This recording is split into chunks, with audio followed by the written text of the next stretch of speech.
दोस्तों, आज मैं आपको एक ऐसी कहानी सुनाने वाला हूँ जो आपके रोंगटे खड़े कर देगी। यह कहानी भूतिया हवेली की है जो गांव के बीचों बीच थी और रात भर रोने की आवाज़ें सुनाई देती और कई बार तो उसके आसपास से गुजरने वालों को अपनी जान से भी हाथ धोना पड़ा।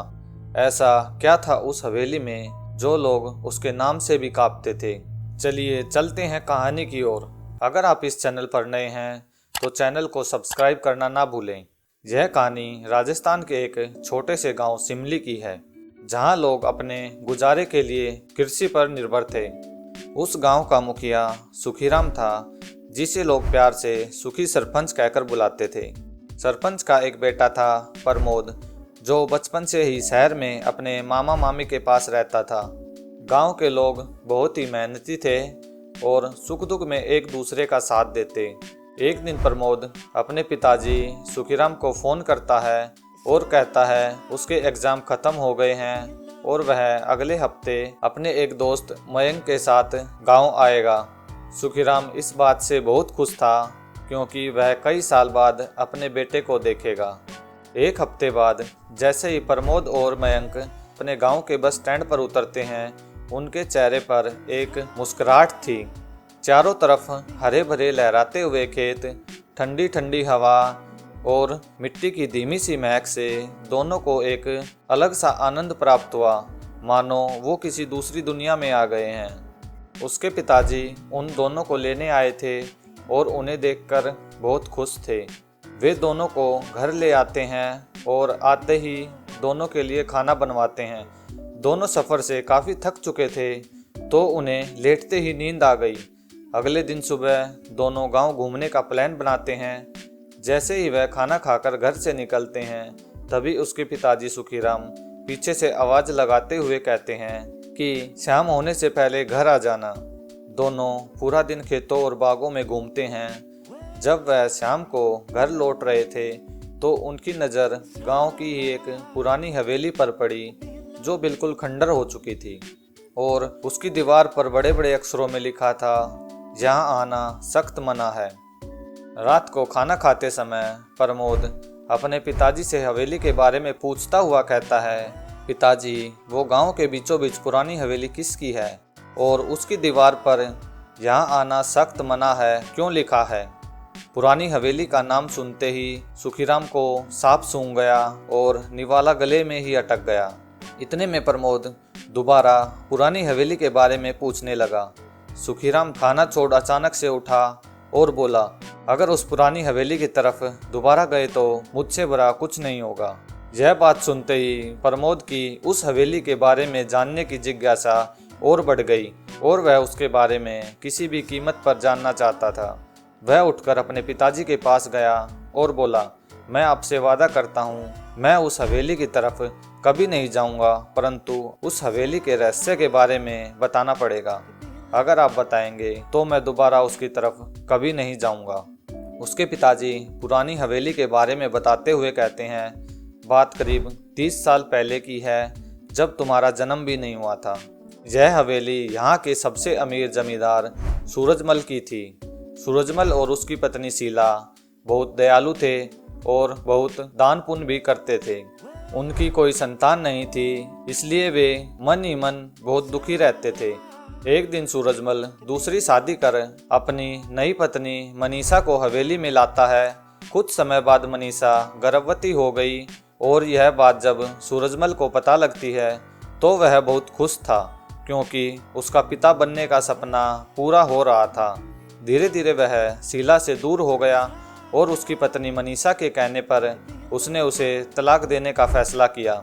जब शीला तलाक की बात सुनती है तो वह हवेली के अपने कमरे में फांसी लगाकर अपनी जान दे देती है और उसी के 2 दिन बाद सूरजमल और मनीषा की लाश उन्हीं के कमरे से मिलती है।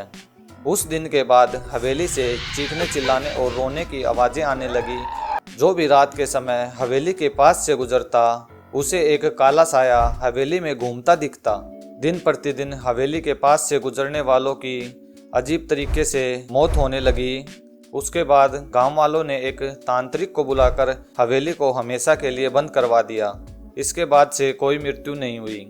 प्रमोद को अपने पिताजी की बातों पर विश्वास नहीं हुआ, क्योंकि वह भूत प्रेत में विश्वास नहीं करता था। प्रमोद को रात भर नींद नहीं आई और सोचता रहा, आखिर ऐसा उस हवेली में क्या है जहां लोग जाने से भी कांपते हैं।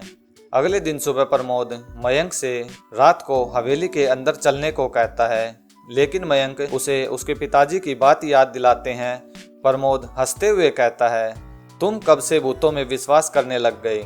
मयंक कहता है, मैं भूतों में विश्वास नहीं करता, मैं केवल तुम्हारे पिताजी की वजह से नहीं जाना चाहता। अगर तुमने फैसला कर लिया है तो आज रात ही चलते हैं। रात को दोनों खाना खाकर सोने की एक्टिंग करने लगे और जब सब सो जाते हैं तो दोनों चुपचाप हवेली की तरफ निकल पड़ते हैं। जब वे हवेली पर पहुंचते हैं तो हवेली पर एक बड़ा ताला लगा था और एक लाल कपड़ा बंधा हुआ था। दोनों मिलकर कपड़े को निकाल फेंकते हैं और ताले को तोड़ देते हैं। जैसे ही वह ताला तोड़ते हैं, एक साया उनके पास से गुजरता है और हल्की हल्की किसी की रोने की आवाज़ आने लगती है।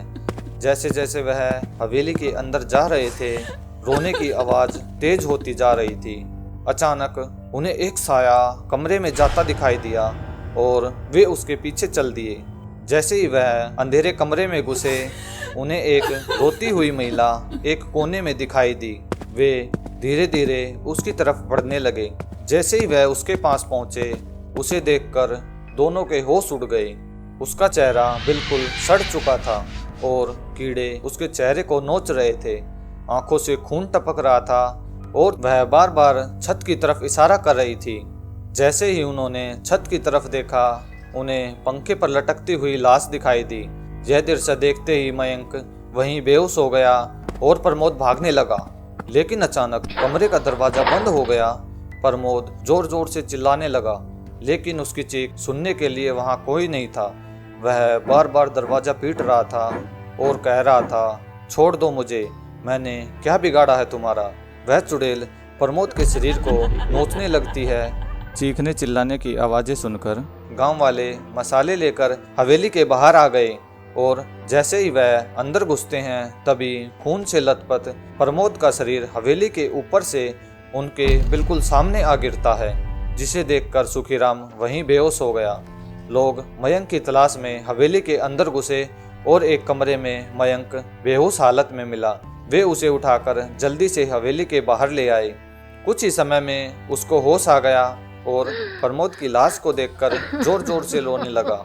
गांव वाले अगले दिन फिर से तांत्रिक को बुलाकर हवेली को हमेशा के लिए बंद करवा देते हैं। आज भी मयंक को वह मंजर आंखों के सामने नजर आता है और उसे अफसोस भी है कि काश उस दिन वह हवेली में जाने के लिए मना कर देता तो आज प्रमोद जिंदा होता। अगर आपको वीडियो पसंद आई हो तो वीडियो को लाइक ज़रूर करें और ऐसी मोर इंटरेस्टिंग स्टोरीज के लिए हमारे चैनल को सब्सक्राइब ज़रूर करें।